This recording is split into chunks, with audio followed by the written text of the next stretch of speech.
Now, how do you push down the price of something when you haven't got any of it to dump? This is where Comex takes over. Comex is a market in New York where silver gets bought and sold on paper, not real.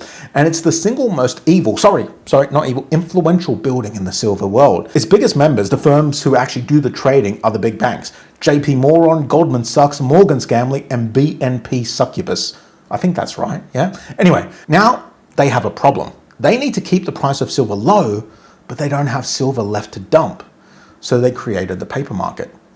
Make a paper version of silver called a futures contract, and then you can manipulate price by selling silver that doesn't exist anymore. So that became their primary tool, but they have two other tools. Let's go over all three of them because two of them got deployed in January and they were responsible for crashing the price of silver. Tool one is margin, and I need to explain this from zero properly because this is the primary tool they use to crash silver. Say you want to bet on the silver price going up without owning any silver. You buy something called a futures contract on Comex.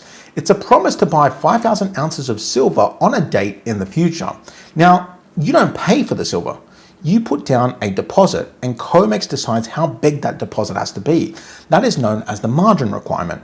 Back in January 2026, silver is around $85 per ounce. One contract is 5,000 ounces. So you're controlling about $425,000 worth of metal. The margin requirement to control that much metal was 9%. Call it $38,000 sat in your Comex account. That's how much you needed to control that $425,000 position worth of metal. Then silver goes up. Brilliant. You were right. It runs all the way to about $120. But then Comex puts the margin requirement up to 11%.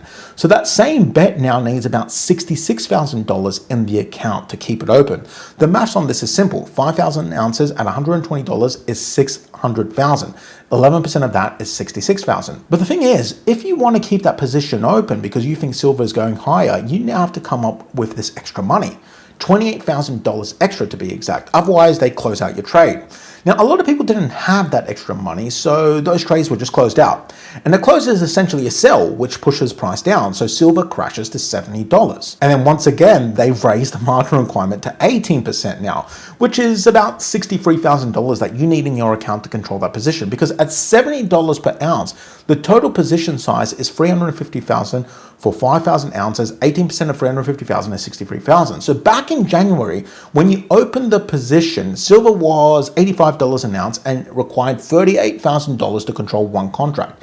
Now silver is $70 an ounce and you require $63,000. What they're doing there is they're trying to make it harder and harder for futures traders to hold silver, therefore causing price to crash. And this is how they manipulated the price of silver in January. As it was running up, they made it more and more expensive to hold or buy silver. So they created forced selling, which crashed price.